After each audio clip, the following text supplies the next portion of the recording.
I paid my family's bills for years until one message exposed how they really felt about me.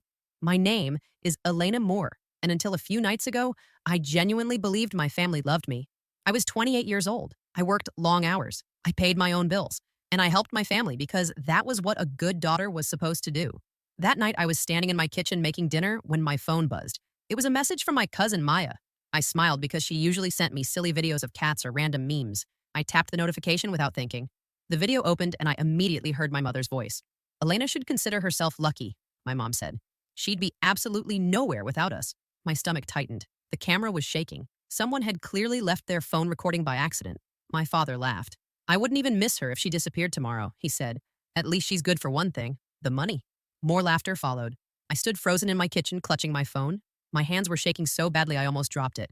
Then my cousin's voice came through loud and clear. If she ever stops sending cash, we'll just guilt her, Maya said proudly. She's too much of a pushover to say no. It works every time. They were laughing about me, talking about me like I wasn't a person, like I was a resource, like I existed only to fund their lives. My chest felt hollow. Years of overtime shifts flashed through my mind. Vacations I never took, the degree I never finished, all the money I sent without question because family was supposed to come first. And this was how they saw me. Suddenly the video vanished. A new notification appeared. This message was unsent.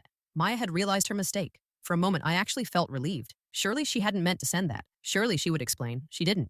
I sat down at my kitchen table and stared at the wall. Their voices kept replaying in my head. Lucky, useless, pushover.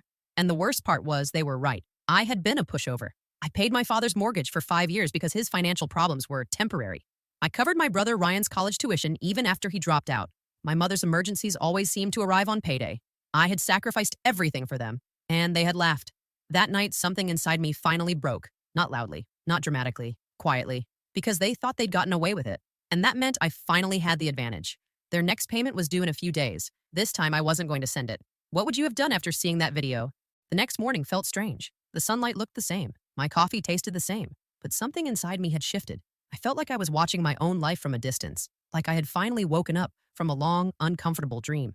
My phone buzzed. A text from my mother. Good morning, sweetheart. Just checking in. Hope you're doing okay. I stared at the screen. My mom never checked in unless she needed something. 2 minutes later, another message arrived. Oh, and rent is due soon. Can you send it by Thursday? Love you. There it was. The pattern I had ignored for years. The love you at the end felt hollow now, like a sticker slapped onto a demand. Out of habit, my fingers moved to type. Of course, no problem. Sorry for the delay. I deleted every word. Instead, I typed 4 words I had never said before. I can't this month. I set my phone down and waited. My heart pounded so hard I could hear it in my ears. 1 minute passed, then another. What do you mean you can't? My mom replied. This isn't funny, Elena. I took a sip of my coffee. I didn't rush to answer. More messages followed. This is serious. We're counting on you. You know we don't have other options. Then my cousin Maya chimed in. Hey, girl, your mom's stressing. Everything okay? I almost laughed. Everything was perfect. I took a breath and typed calmly. I have some unexpected expenses this month. I can't send anything. I added nothing else. No apology, no explanation. The silence afterward felt heavy. Then my mom tried again. What could possibly be more important than your family? There it was, the guilt. I didn't respond. A minute later, another message came. Your brother can't cover rent alone. If he gets evicted, that's on you. My jaw tightened. That was always their favorite trick, turning their problems into my responsibility. Then came the final blow. We raised you, Elena. We took care of you when you had nothing. Is this how you repay us? I stared at the words until my vision blurred. They hadn't taken care of me. I had worked nights and studied days. I had clawed my way out of their house on my own. The moment I started earning real money, they latched onto me. My phone buzzed again. A message from my father. I don't know what's gotten into you, but this is unacceptable. Stop being selfish and do the right thing. The kindness was gone. The mask had slipped, and something surprising happened. I didn't feel scared. I felt calm. They were panicking because they had lost control. For years, I had feared this moment. The anger, the threats, the rejection. But now I understood the truth. They didn't love me. They loved what I gave them. And for the first time in my life, I chose myself.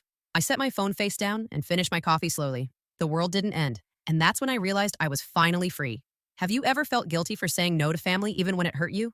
I thought the silence would last longer. It didn't. By noon, my phone was vibrating nonstop. Missed calls, text after text, names I knew too well.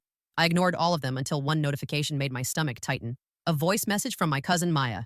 Maya never sent voice messages. She preferred carefully typed guilt wrapped in fake sweetness. I stared at the screen for a long moment. Part of me already knew this would change everything. I pressed play. Her voice came through sharp and irritated. Elena, listen. I don't know what kind of game you think you're playing, but this isn't funny. Your mom is losing her mind. Your dad is furious. I closed my eyes but kept listening. You've always been ungrateful, but this is beyond selfish. You make more money than any of us. You don't even need it. My chest tightened. Meanwhile, your family's struggling and you just wake up one day and decide you don't care anymore. She let out a short laugh that made my skin crawl. You owe them, Elena. After everything they've done for you, they gave you life. I opened my eyes and stared at the wall. They sacrificed so much and now you're just walking away like they don't exist. What kind of daughter does that? There was a pause. Then her tone shifted, colder, sharper. If you cross this line, don't expect forgiveness. Don't come crawling back when you realize how much you need them. Once you do this, there's no going back. The message ended. Silence filled my apartment. My hands were trembling, but I felt strangely grounded. She hadn't asked if I was okay. Not once. She hadn't asked what I was going through. All she cared about was the money. That voice message confirmed everything the video had shown me. I wasn't family. I was a paycheck. I stared at my phone until another message popped up. Last chance, Elena. Send the rent. No love, no concern. Just a command. I blocked my mother, then my father, then my cousin, one by one. My thumb didn't hesitate. For the first time in years, my phone went quiet. I sat on my couch and let the silence wash over me. It felt heavy, but it also felt safe. That night, I slept better than I had in months. I thought that was the end of it. I was wrong. The next morning, there was a knock on my door. Loud, aggressive, demanding. I knew who it was before I even looked. My brother, Ryan. I took a breath and opened the door. His face was tight with anger and desperation. His clothes were wrinkled. His eyes were bloodshot. Are you serious right now? He snapped. What the hell is wrong with you? I leaned against the doorframe and crossed my arms. Good morning, Ryan. He scoffed. Don't do that. Don't act like this isn't a big deal. You blocked everyone. Mom's freaking out. I met his gaze calmly. I got tired of being treated like an ATM. His jaw clenched. Oh my God, not this again. I smiled slightly. No, Ryan. This time it's different. Was blocking them the right move, or should she have explained herself? Ryan ran a hand through his messy hair and laughed bitterly. You're being dramatic, he said. You always do this when things get stressful. I straightened and looked him in the eyes. I've paid your rent for years. Your utilities. Your groceries. Even your streaming subscriptions. The one time I say no and suddenly I'm the villain. His mouth opened but nothing came out. I continued. You didn't show up because you were worried about me. You showed up because the money stopped. He shifted his weight uncomfortably. That's not fair, he muttered. You know we're struggling. I nodded slowly. And I've been drowning. Alone. Silence stretched between us. Then he scoffed. You don't mean this. You'll calm down. You always do. Something in my chest hardened. I saw the video, I said quietly. His face went pale. What video? I tilted my head. You know exactly which one. He looked away. It was just a joke, he said. You're taking it too seriously. I laughed, but there was no humor in it. You laughed about using me, about how stupid I was for helping you. That wasn't a joke. Ryan exhaled sharply. You're blowing this out of proportion. I stepped closer. No, I finally see it clearly. His expression shifted. Anger replaced fear. So what? He snapped. You're just going to abandon us. I shook my head. I'm choosing myself. His lips curled. Fine, he said. Be selfish. But don't come crawling back when you realize you have no one. I held his gaze. I have me. That stopped him. For a moment, something flickered across his face. Then it disappeared. Whatever, he said before turning away. You'll regret this. He stormed off toward his car and slammed the door hard enough to make the windows shake. I watched him drive away. My heart was pounding, but my spine felt straight. I closed the door and leaned against it. For the first time in years, I didn't feel small. I felt strong.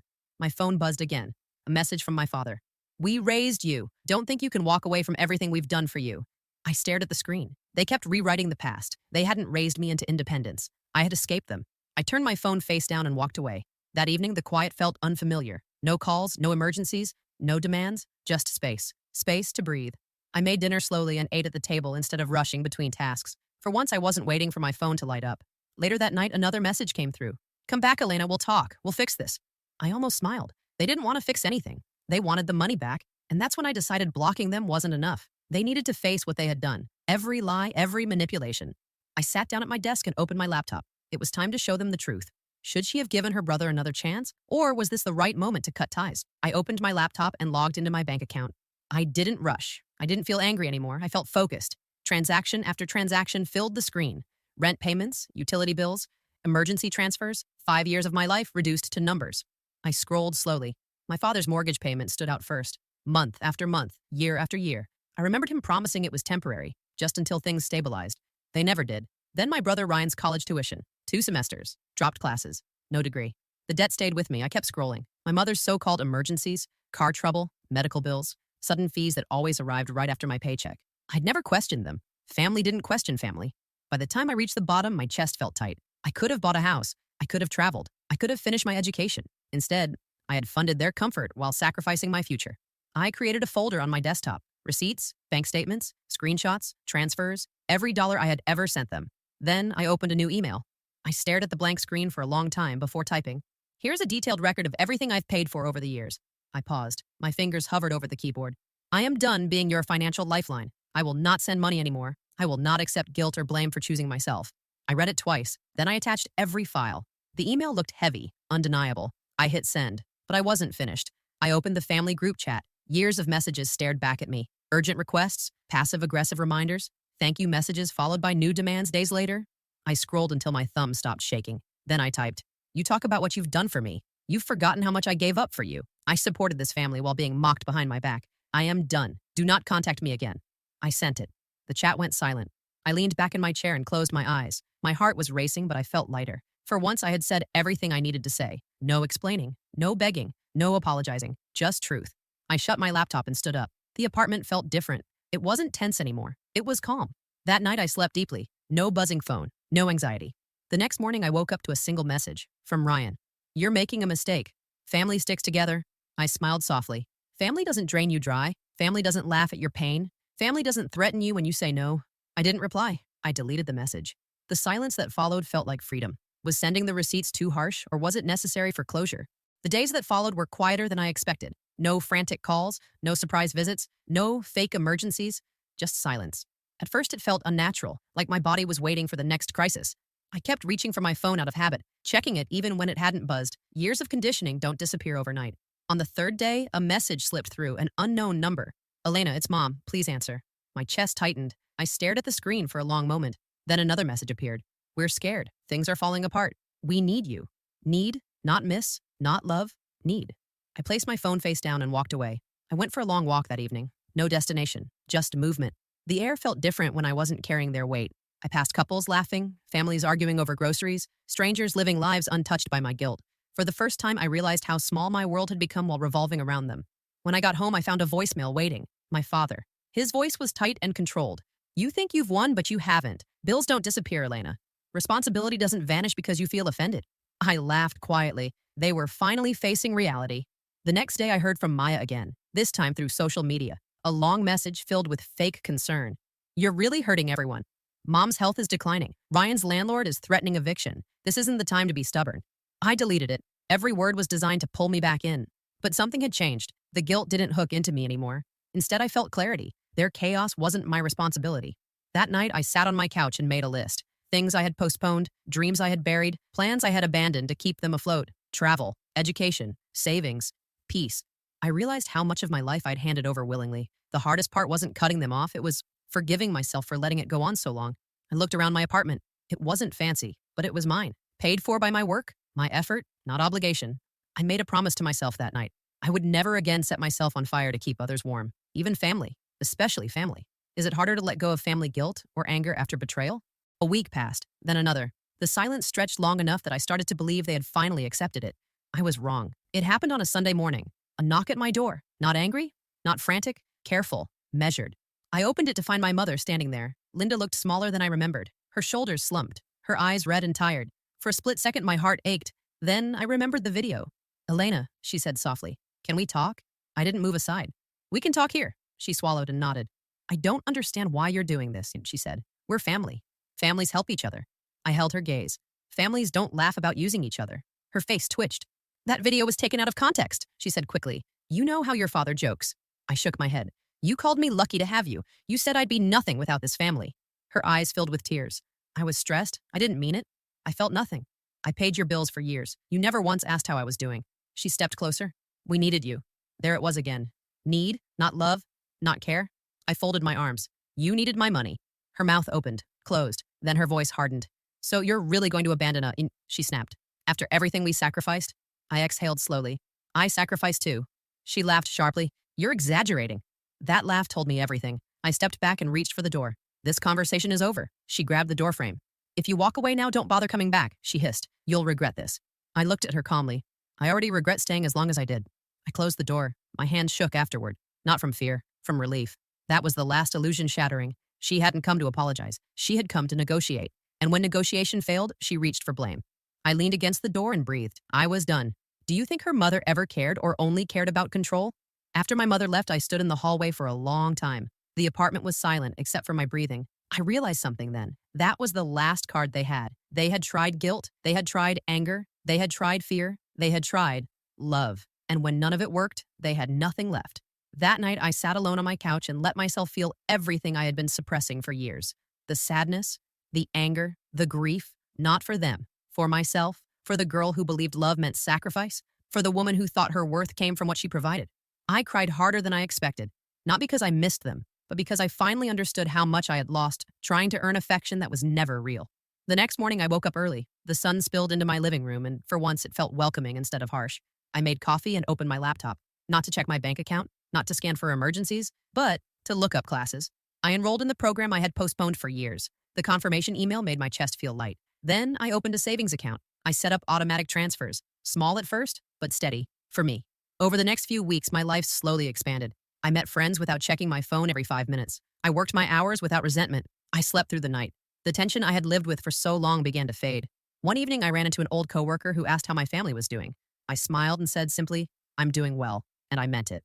For the first time, my happiness wasn't tied to their approval. It was mine. I stopped waiting for the other shoe to drop, stopped bracing for disaster. They had no power over me anymore. And the world didn't collapse. It kept moving. So did I. Is choosing yourself selfish? Or is it survival? Months passed. I heard bits and pieces through mutual acquaintances. Ryan moved back in with my parents. They downsized. Arguments became louder. The safety net was gone, and reality had arrived. For a moment, I felt a familiar tug of guilt. Then I reminded myself, they were adults. They had options. They just preferred mine. One afternoon, an email appeared in my inbox from my father. Short, blunt. "You've made your point. This didn't have to go this far." I read it once. Then again, no apology, no accountability, just annoyance that life was harder now. I didn't reply. The old version of me would have explained herself, would have softened the truth. I closed the email. Some lessons don't need words. Another message arrived weeks later, from Ryan. "Mom's been asking about you." I stared at the screen. That was it. Not, "I'm sorry." Not, "We treated you badly." Just another attempt to pull me back. I deleted it. What surprised me most wasn't their behavior. It was how little it affected me now. Their chaos no longer lived inside my body. I didn't tense when my phone buzzed. I didn't panic at silence. I had space in my mind for things that mattered. I finished my program. I got a raise. I traveled for the first time without guilt. One night, I stood on my balcony watching the city lights and felt something unfamiliar. Pride. Not the loud kind, the quiet kind that settles in your chest. I hadn't destroyed my family. They had simply been forced to live without exploiting me. And I had built a life that didn't revolve around fear. The hardest consequence wasn't theirs, it was mine. Accepting that the family I wanted never existed, and letting go anyway. Do you think closure comes from answers or from acceptance? It took a long time to stop expecting them to change. At first, I kept imagining apologies that never came, late-night messages filled with regret, admissions of guilt. None of that happened, and that was okay, because something better did. I stopped needing it. One quiet evening, I was cleaning my apartment when I found an old notebook tucked away in a drawer. Inside were plans I'd written years ago, goals I had shelved, dreams I thought were unrealistic because my money was always needed somewhere else. I sat on the floor and read every page, and I realized something simple and powerful. I was no longer surviving. I was living. My life wasn't loud or flashy, but it was peaceful. I paid my bills without resentment. I saved without fear. I rested without guilt. I no longer flinched when my phone buzzed. I no longer felt responsible for fixing grown adults who refused to fix themselves. The space they left behind filled naturally with things that nourished me, friendships that felt mutual, work that felt rewarding, silence that felt safe. Sometimes I wondered if they told stories about me, if I was painted as cold or ungrateful. Then I remembered, their version of me never mattered. It was built to serve them. I had built a new one, strong, calm, free. One morning as I walked to work, I caught my reflection in a window. I looked different, not on the outside, but in my eyes. There was no fear there anymore, only certainty.